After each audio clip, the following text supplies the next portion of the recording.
Comme c'est le cas à chaque fin de saison, les mouvements de transfert télévisuel pour la prochaine rentrée font couler beaucoup d'encre.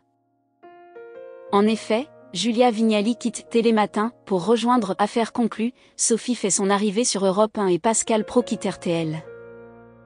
Dans cette même lignée, Laurence Boccolini a également annoncé qu'elle mettait un terme à la présentation du jeu « Tout le monde veut prendre sa place » diffusé sur France 2.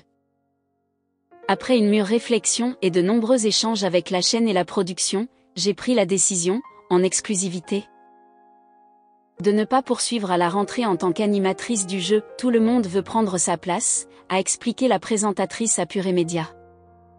Cette aventure a été extraordinaire pendant 2 ans, me permettant de vivre des moments formidables aux côtés de nombreux candidats. Chaque fois, cet exercice me comble de joie.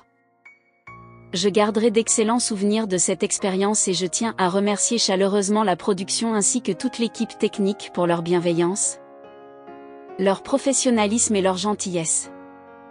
Michel Drucker a apporté un précieux soutien à l'animatrice, marquant ainsi une étape importante. Il est vrai que son parcours a débuté avec sa participation au jeu télévisé Le Maillon Faible.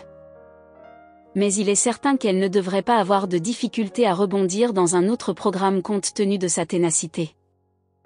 Sa détermination inébranlable a d'ailleurs déjà été saluée par Michel Drucker lors de sa dernière apparition dans l'émission Chez Jordan en juin 2022.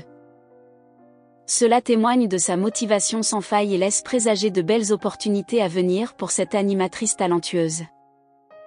C'est moi qui l'ai introduite dans ce métier, avait-il révélé à Jordan de Luxe en introduction, faisant référence à Laurence Boccolini bien sûr. Il a ensuite raconté toute l'histoire en détail. Elle m'attendait, je pense que c'était à la sortie d'Europe 1 ou sur RTL, c'était dans une autre époque, sous la pluie, etc. Puis un jour, je l'ai fait entrer au standard. Se souvenait le présentateur de Vivement Dimanche. Il la trouvait talentueuse, très talentueuse, avait commenté Michel Drucker tout en précisant que personne ne connaissait cette histoire.